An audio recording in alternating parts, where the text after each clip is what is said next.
Hello and welcome to the 19th BOH Cameronian Arts Awards on set. I am Sabrina Hassan, and with me now we have the nominees for Best Actor in a Supporting Role in the Theatre category. Congratulations and welcome to On Set.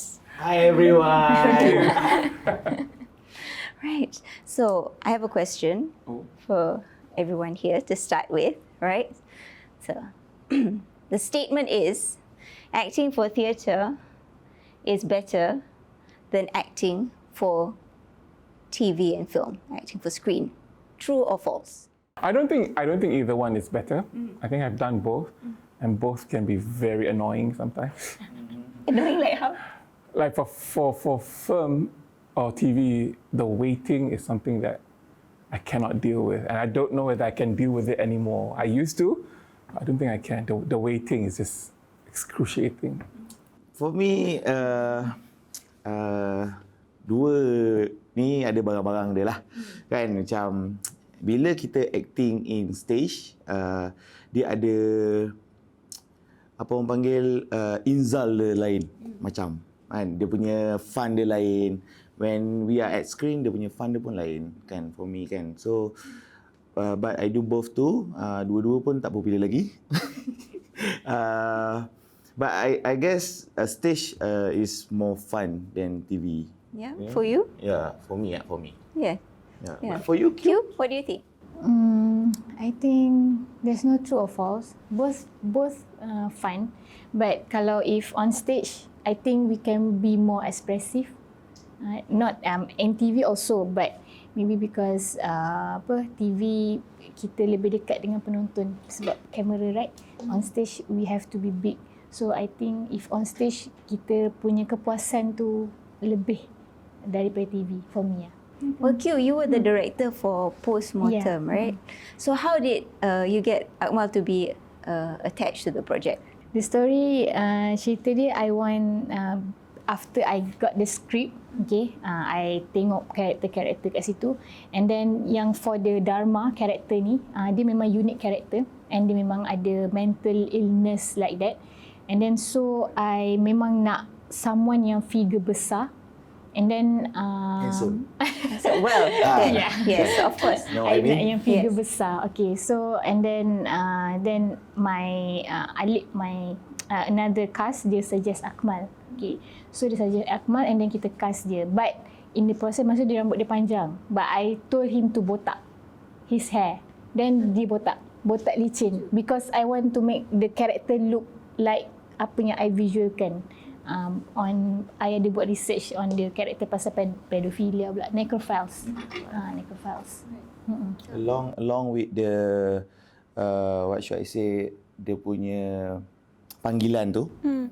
Masa tu I dekat air terjun kan. So saya dapat call daripada Q yang mengatakan Akmal ada show ni, so boleh tak untuk buat kan. So saya selepas Q panggil tu ada beberapa orang pengarah juga yang panggil kan. So saya rasa macam, dan ada watak main, ada watak yang 5,000 ringgit. Tapi saya tolak kesemuanya untuk Q saja. So for that saya rasa itu sesuatu yang baguslah. Worth it lah. What was it? Was it because like Q was involved? Was it the subject matter ke? Because saya perlu botak disebabkan cerita ini. Itu je. So, but what were the challenges that you faced like in portraying this character? The thing is, cerita ni saya sebenarnya seorang yang penakut. The character yang penakut ke Akmal yang penakut? Akmal sendiri seorang yang penakut, sangat penakut. So, terus terang saya cakap, karakter ni lah yang paling saya kurang study the character. Saya kurang untuk buat, cari reference apa semua. Sebabkan cerita ni memerlukan seorang doktor di bilik bedah. So, saya seorang yang takut dengan mayat, takutkan darah. Tapi disebabkan ada satu malam tu saya bermimpi yang saya menjadi doktor bedah. So saya ambil satu-satu karakter dekat dalam mimpi tu, saya letak dekat dalam watak Dharma ni. Macam tu lah cerita dia. Yes. Macam tu lah. Tapi the thing is, apa yang saya boleh katakan challenging is being Dharma is about apa tanggapan orang kot yang tengok cerita ni. Sebab dia necrophiles. Sebab dia necrophile dan kita menceritakan cerita yang tabu. But you were, how comfortable were you in telling the story?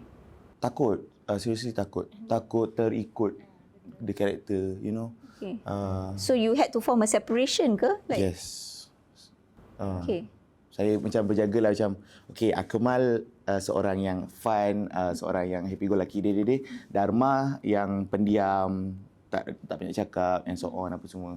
So saya have to go to separate like that and then barulah buat bersama Q apa semua.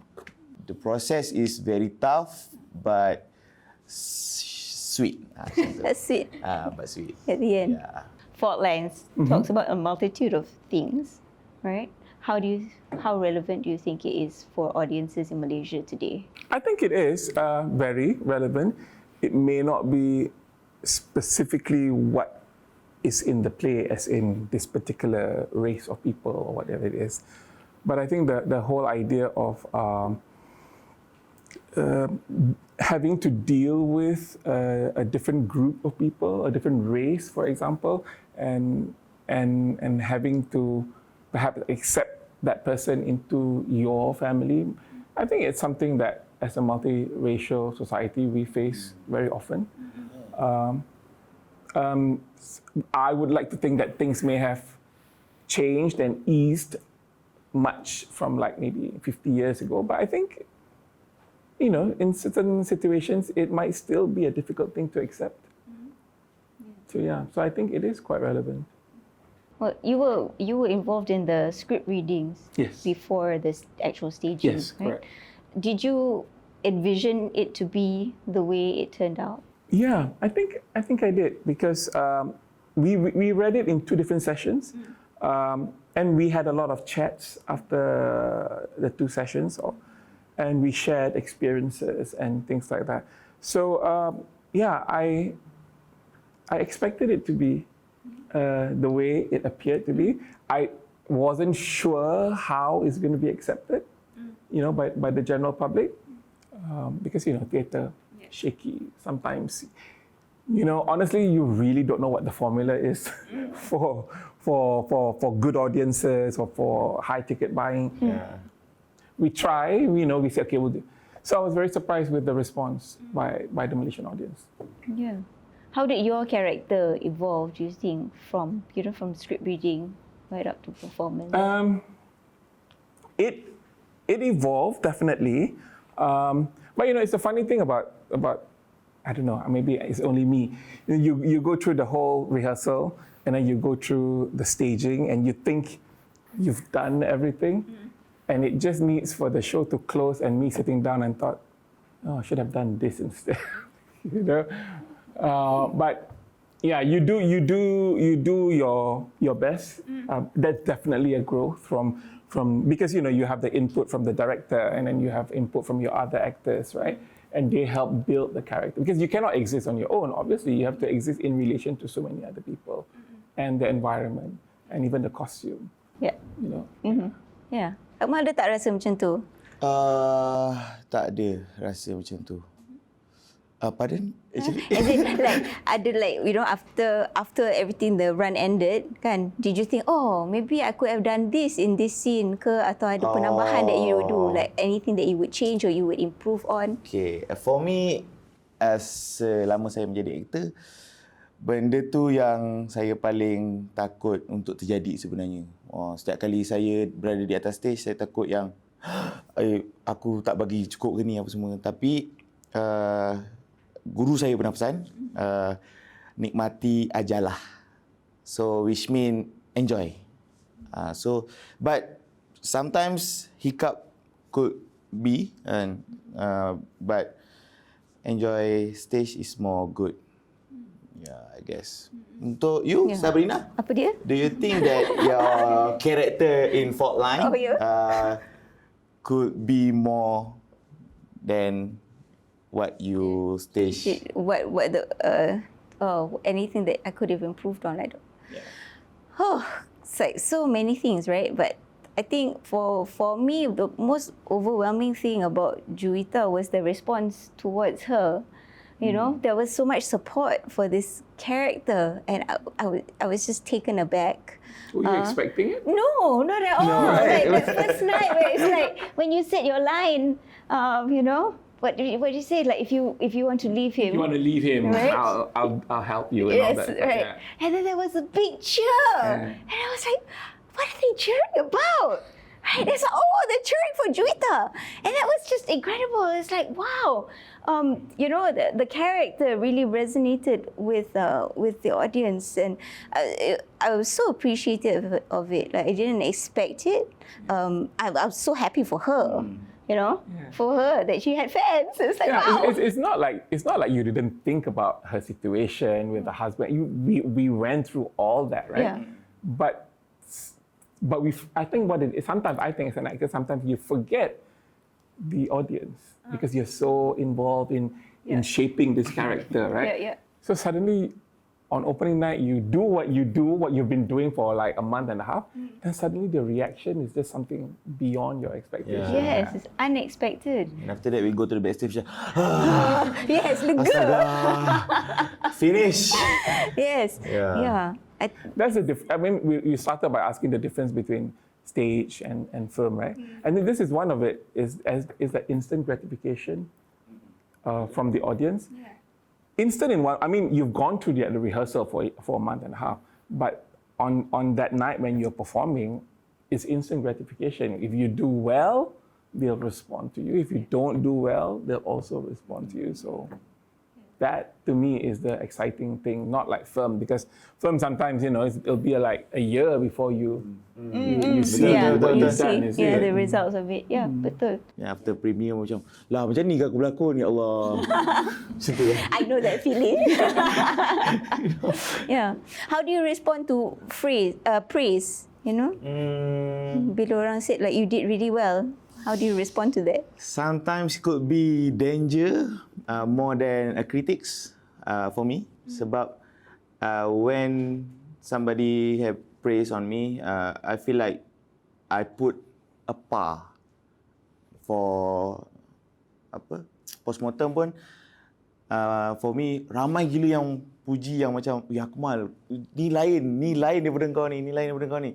But for me, after this, bila ramai sangat cakap macam ni, so I feel like how I want to be another project nanti, macam apa aku nak buat next project nanti kan. So macam how do you challenge yourself lepas ni kan? Yeah, so the part is gone wild lah. Sometimes I think it's just like come on guys.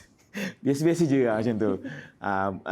If that friend kan, tapi kalau dia orang luar yang kita pun tak kenal, it's good. Sometimes praise is good. Sometimes praise is good. Yeah. Sometimes praise is good. I think it is.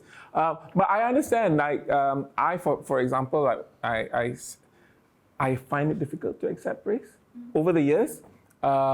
So, I mean, you know, someone praise you, of course, you smile and say thank you. But there's always that a bit of uncomfortable feeling that you get the praise, right? But yeah, I mean, even for this production, the number of people that came to me and, like, you know, said, what a wonderful job you've done and all this. Or it's like, I think the funny one is like, oh, it's so nice to see you after all this time. Like, ya, lamanya aku tak pergi atas stage lah, maksudnya kan. But yeah, I mean, they say like, and they say things like, oh, you're the kind of uncle I wish I had, and things like that. So to see them, I think just the praise alone, maybe not so, but if they praise you and then they relate, they tell you how your character is related to what they've gone through and everything, and then you feel like, okay, you've done something that has affected people. That's a good feeling. Yeah. So macam mana? How has like playing Dharma helped you with your acting and in life? Okay, sebenarnya bila saya mengambil karakter Dharma ni, dia mengingatkan saya kembali kepada obsession lah. Basically Dharma, if you guys don't watch kan, tapi if you guys want to know what Dharma is obsession. Terlampau obsession with mayat, corpse kan. So dia membuka mata saya tentang how you treat your obsession. Macam if you if you too much like stem or what I say plants, but sometimes you have to chill a bit. Macam faham? Macam kadang-kadang kita suka minum kopi, tapi if you terlampau obses yang pagi petang siang malam, so dia membuatkan kita rasa macam gula ke, faham tak? You know, ada consequences yang berlaku sama. Everything, I think everything ada consequences if we are too far the obsession, macam tu. Q, how did you?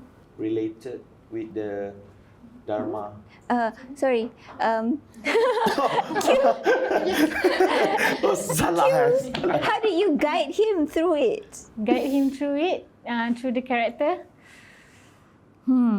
Ya, sebenarnya nak cakap guide tu macam nak guide. I lebih suruh dia dig into the character because I wanted, I know because the separation, I cakap dekat dia jangan overdo, but in the process, I suruh dia watch about necrophiles, about all that thing, because I want to nak dia make believe other peoples yang dia adalah seorang itu, Dharma adalah seorang itu di atas pentas.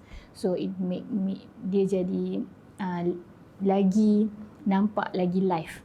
So I guide him, suruh dia buat research about necrophiles, movies, and then the character.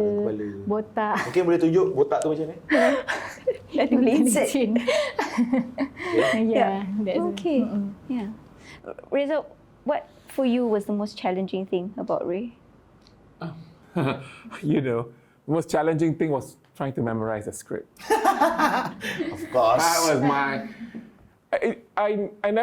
I didn't go through that much difficulty in the past, but I think, okay, I'm obviously from the older generation, right? I even told my producer, I said, if anybody here calls me uncle, I'm leaving. But what it is that we used to rehearse for like 2-3 months. So I always needed that 2-3 months to go through that process. I always believe that I never really sit and try and memorize because it all comes from the rehearsal. It sort of like goes into but you. But for TV and stuff, everything is more fast-paced. I've always had difficulty with TV. I'm the one that will always have a file and the script is under the paper. So that in between lighting change, I'm like looking at the script again. Right. Yeah, I've always had that. So, and then this time around, rehearsal was like really short. It was like, for me, it's the shortest it's been, like 1 month, right? And I'm like struggling. So to me, that was the most difficult part. The character himself is quite close to me.